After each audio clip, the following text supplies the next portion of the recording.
ধরুন আপনার ব্যাংক অ্যাকাউন্টে 10 লাখ টাকা আছে, হঠাৎ ব্যাংকটা বন্ধ হয়ে গেল। বাংলাদেশ ব্যাংকের নিয়ম অনুযায়ী আপনি ফেরত পাবেন মাত্র 2 লাখ টাকা। শুনতে অবিশ্বাস্য লাগলেও এটাই বাস্তব। হঠাৎ কয়েকদিন আগে ফেসবুকে ঢুকে দেখি এলাহি কাণ্ড। বাংলাদেশ ব্যাংকে টাকা রাখছি আমরা অপরাধ করে ফেলছি। 23 লক্ষ টাকা আছে ইসলামী ফার্স্ট সিকিউরিটি ব্যাংকে। টাকা উঠাইতে গেলে বলে যে এটা প্রফিটের টাকা, দিব না।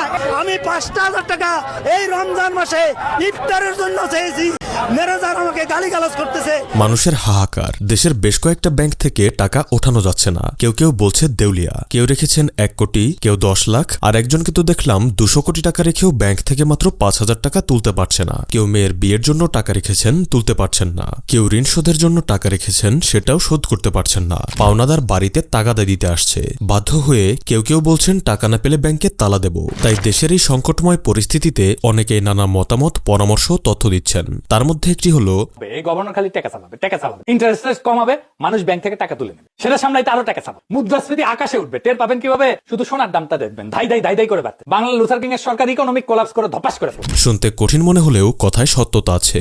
এমন পরিস্থিতিতে যে দেশই পড়বে, সরকার পরিস্থিতি সামাল দিতে প্রচুর টাকা ছাপাবে। এর প্রভাব সেই মুহূর্তে হয়তো চোখে পড়বে না, কিন্তু সূক্ষ্মভাবে দেখলে বুঝবেন সোনার দাম বাড়বে। আর সেটাই হচ্ছে। সোনা আজকাল মানুষকে শান্তিতে শুতেও দিচ্ছে না। গত কিছুদিনের মধ্যেই 2 লাখ প্লাস থেকে বেড়ে দাম প্রায় 3 লাখ হয়ে গেছে। আমি পুরনো অনেক ভিডিওতেই বলেছি, ব্যাংকে টাকা রাখা সবচেয়ে নিরাপদ বা লাভজনক জায়গা নয়। এটা অনেকটা মরুভূমির মরীচিকার মতো। সামনে পানি দেখবেন, কিন্তু কাছে গেলে দেখবেন ধোঁকা। আপনি ভাবছেন ব্যাংকের টাকা আছে, মাসে মাসে সুদ আসছে, বিনা পরিশ্রমে ইনকাম। এটাকেই হয়তো ওয়ারেন বাফেট বলেছেন ঘুমের মধ্যেও ইনকাম। কিন্তু সত্যটা হলো, এটা ঘুমের মধ্যে ইনকাম নয়, এটা ঘুমের মধ্যে স্বপ্ন দোষ। কারণ আপনি যে টাকা ব্যাংকে রেখেছেন, প্রতি বছর ইনফ্লেশন নামের চোর সেই টাকা একটু একটু করে চুরি করে নিয়ে যাচ্ছে, আর আপনি বুঝতেও পারছেন না। পরীক্ষার জন্য দেখুন, খোকা যদি 2000 সালের আগে ব্যাংকে 2000 টাকা রাখে, আর আজ যদি সেই টাকা তুলতে যায়, তবে 2000ই পাবে, যদি সংকটময় ব্যাংকগুলোতে না রেখে থাকে। কিন্তু প্রশ্ন হলো, 2000 সালের 2000 টাকা আর আজকের 2000 টাকার মান কি এক? নিশ্চয়ই না। এর জন্যই উন্নত দেশগুলোতে ব্যাংকে টাকা রাখলে তারা ইন্টারেস্ট দেবার পরিবর্তে উল্টো আপনার টাকা ইন্টারেস্ট হিসেবে কেটে নেয়। উদ্দেশ্য যেন মানুষ ব্যাংকে টাকা না রাখে এবং এই টাকা দিয়ে ব্যবসা কিংবা অ্যাসেট গড়ে দেশের অর্থনীতিকে সমৃদ্ধশালী করে। তাই খোকার মতো ধোকা খেয়ে বোকা না হতে চাইলে আপনার করণীয় কি? ব্যাংকে না রাখলে টাকা রাখবেন কোথায়? এমন কোনো জায়গা কি আছে যেটা ব্যাংকের চেয়েও নিরাপদ এবং দেবে ব্যাংকের চেয়েও বেশি রিটার্ন? কি করলে রাতে টাকার টেনশন নয়, হবে শান্তির ঘুম? এই সবগুলো প্রশ্নের উত্তর পেয়ে যাবেন আজকের এই ছোট্ট ভিডিওতে। কারণ ভাইজান, আজকে আমরা আলোচনা করতে চলেছি এমন 4টি অ্যাসেট আইডিয়া নিয়ে, যেখানে টাকা রাখলে আপনার টাকা থাকবে নিরাপদ এবং দেবে ব্যাংকের চেয়েও বেশি profit. So my dear brothers and sisters, let's start. Asset idea number 1, God's money. বিশ্ববিখ্যাত বিনিয়োগকারী রবার্ট কিওসাকি স্বর্ণকে ডাকেন একটি বিশেষ নামে, গডস মানি। কেন? কারণ স্বর্ণ এমন একটি সম্পদ যার উপর মানুষের কোনো নিয়ন্ত্রণ নেই। এই নিয়ন্ত্রণ কেবল সৃষ্টিকর্তার। মানুষ চাইলে কাগজের টাকা ছাপাতে পারে, ব্যাংক চাইলে রাতারাতি ডিজিটাল মুদ্রা তৈরি করতে পারে, কিন্তু পৃথিবীর সমস্ত মানুষ একজোট হলেও সামান্য এক টুকরো স্বর্ণ তৈরি করতে পারবে না। আগামীকাল যদি পৃথিবীতে আর কোনো নতুন স্বর্ণখনি আবিষ্কার না হয়, তাহলে একদিন স্বর্ণ পৃথিবী থেকে চিরতরে বিলুপ্ত হয়ে যেতে পারে। ইতিহাসের পাতা উল্টালে দেখবেন, সরকার বদলেছে, সভ্যতা ধ্বংস হয়েছে, অর্থনৈতিক ব্যবস্থা ভেঙে পড়েছে, নতুন নিয়ম, নতুন শাসক, নতুন মুদ্রা এসেছে, কিন্তু একটা জিনিস কখনো বদলায়নি, স্বর্ণের মূল্য। 1000 বছর আগে স্বর্ণ যেমন মূল্যবান ছিল, আজও তেমনই, আর ভবিষ্যতেও তাই থাকবে। কারণ স্বর্ণ কোনো সরকার তৈরি করেনি, এটা তৈরি করেছে প্রকৃতি। আর এই গোল্ডের সাথে জড়িয়ে আছে একটি গোল্ডেন রুল, যেটা এতটাই গুরুত্বপূর্ণ যে চাইলে এখনই নোটে লিখে রাখতে পারেন। যখনই পৃথিবীতে বড় কোনো অস্থিরতা আসে, হোক সেটা প্রাকৃতিক দুর্যোগ, যুদ্ধ বা বড় কোনো অর্থনৈতিক বিপর্যয়, তখনই স্বর্ণের দাম বাড়তে শুরু করে। বিষয়টা ভালোভাবে বোঝার জন্য চলুন একটু ইতিহাস থেকে ঘুরে আসি। 1945 সালে দ্বিতীয় বিশ্বযুদ্ধের পর্দা নামার সাথে সাথে ইউরোপের অর্থনৈতিক সমৃদ্ধিরও পর্দা নামে। যুদ্ধের আগুনে পুড়ে ছাই হয়ে যাওয়া মহাদেশটি তখন শুধু একটা ধ্বংসস্তূপ। নেই সম্পদ, নেই স্থিতিশীলতা। সেই অন্ধকারে একমাত্র আলোতে জ্বলছিল পশ্চিমে থাকা আমেরিকা। কারণ যুদ্ধ তাদের ক্ষতি করেনি, বরং আরও শক্তিশালী করেছিল। আর সেই শক্তির জোরে তারা বিশ্বের সামনে একটাই প্রস্তাব রাখলো, বৈশ্বিক মুদ্রা হবে ডলার। অন্য দেশগুলো আপত্তি তুলল, কাগজের টুকরোকে কেন বিশ্বাস করব আমরা? আমেরিকা বলল, কারণ আমাদের ডলার কোনো মিথ্যা প্রতিশ্রুতি নয়, প্রতিটি ডলারের পেছনে আছে সোনা। যতটুকু ডলার ছাপাই ততটুকুই স্বর্ণ মজুত করি ভল্টে। এই কথা শুনে বাকি দেশগুলো ভাবল, ডলারের উপর ভরসা না থাকলেও সোনার উপর তো ভরসা রাখা খাই যায়। ফলস্বরূপ জন্ম নিল এক ঐতিহাসিক চুক্তি, 1944 সালের ব্রিটেন উডস চুক্তি, যে চুক্তির নিয়মে পৃথিবীর বিভিন্ন দেশ নিজেদের সোনা এনে দিল আমেরিকার হাতে, বিনিময়ে পেল ডলার। শর্ত ছিল একটাই, যখন অর্থনীতি ঘুরে দাঁড়াবে তখন ডলার ফিরিয়ে দিয়ে সোনা নিয়ে যাবে, অনেকটা বন্ধকের মতো। এরপর ধীরে ধীরে গোটা পৃথিবী ডলারের মাধ্যমে ব্যবসা শুরু করলো।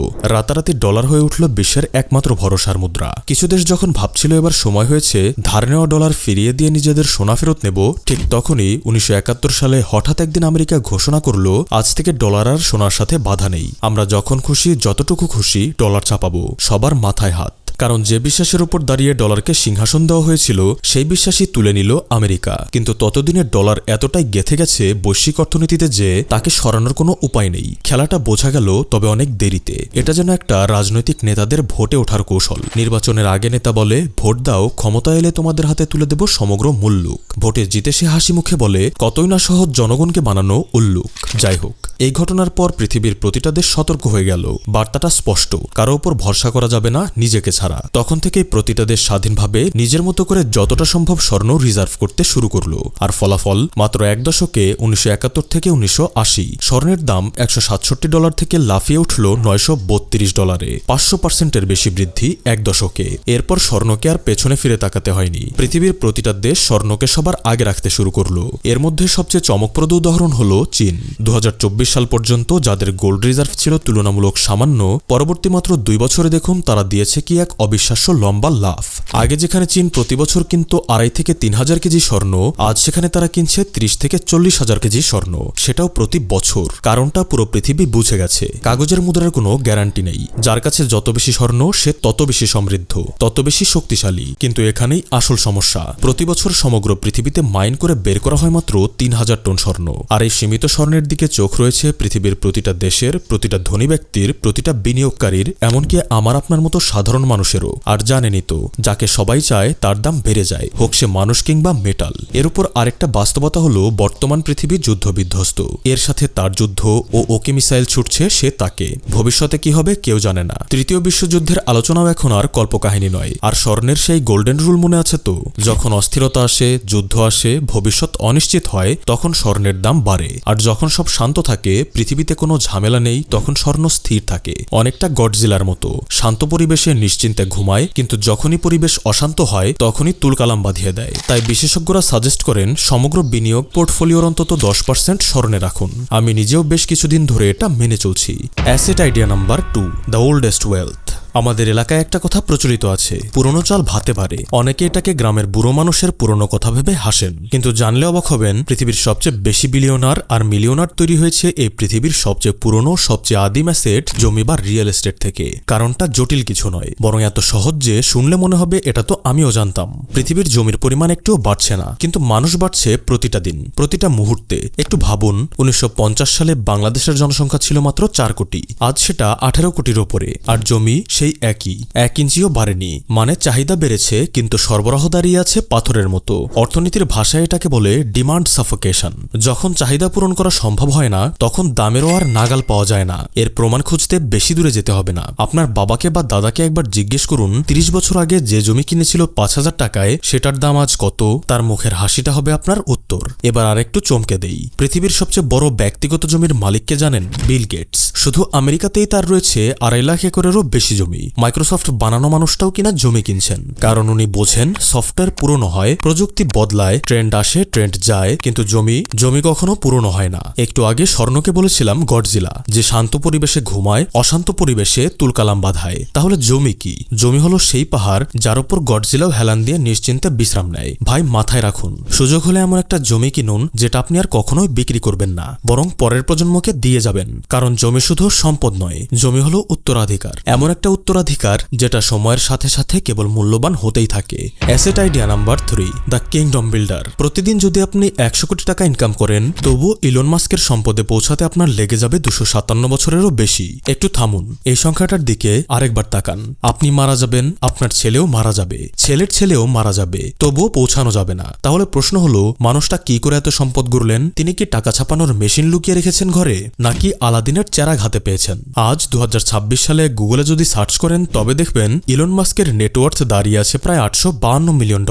টাকার হিসাব করলে সংখ্যাটা এত বড় যে কলমে লিখতে গেলে কালি শেষ হয়ে যায়, মহাকাশের আলোকবর্ষের মতো। মুখে বলা যায় কিন্তু আসলে বোঝা যায় না। তবু ধরুন তিনি যদি 18 বছর বয়স থেকে শুরু করে থাকেন তাহলে প্রতিটা দিন তিনি ইনকাম করছেন প্রায় 723 কোটি টাকা। সেখানে আমরা শুরুতে বলেছিলাম মাত্র 100 কোটির কথা। যাই হোক, প্রশ্নটা এখনো একই, তিনি কিভাবে এত বড় সাম্রাজ্য তৈরি করলেন? উত্তরটা আসলে অবাক করার মতো সহজ, বিজনেস। পৃথিবীতে যত ধনী মানুষ আছেন তাদের দিকে তাকিয়ে দেখুন, প্রত্যেকের পেছনে প্রত্যক্ষ বা পরোক্ষভাবে একটা জিনিসই আছে, ব্যবসা। ভারতের সবচেয়ে বড় উদ্যোক্তা ধীরুভাই আম্বানি শুরু করেছিলেন মাত্র 10,000 টাকা নিয়ে। বাংলাদেশের কিংবদন্তি আকিজউদ্দিন শুরু করেছিলেন ফেরি করে চানাচুর বিক্রি করে। আর বিনিয়োগের বাদশাহ ওয়ারেন বাফেট তিনি শুরু করেছিলেন বাড়িতে বাড়িতে গিয়ে কোকা কোলা বিক্রি করে। শুরুটা ছোট ছিল, স্বপ্নটা ছিল বড়, কারণ তারা একটা সত্য জানতেন যেটা অনেকেই জানেন না, বিজনেস মানুষকে বাদশা বানায় আর চাকরি বানায় চাকর। আমি তো সাধারণ মানুষ, বড় পুঁজি নেই, বড় সুযোগ নেই, আমি কিভাবে ব্যবসা করব? তবে উপরের মানুষগুলোর দিকে একবার তাকান, তারাও শুরু করেছিল সাধারণ হিসেবেই। পার্থক্য একটাই, তারা শুরু করেছিলেন। তাই যদি আপনার ভেতরে সামান্যতম একটা স্বপ্নও থাকে, যদি কোনো একটা ছোট্ট সুযোগও চোখে পড়ে, তাহলে জীবনে একবার হলেও ঝাঁপ দিয়ে দেখুন, হয় জিতবেন না হয় শিখবেন। কিন্তু যদি না ঝাঁপান তাহলে নিশ্চিত থাকুন আপনি যা হারাবেন সেটার নাম সম্ভাবনা। আর সম্ভাবনাই হলো পৃথিবীর সবচেয়ে দামি সম্পদ, যা একবার হারিয়ে গেলে আর ফেরত আসে না। Asset idea number 4, the ultimate asset.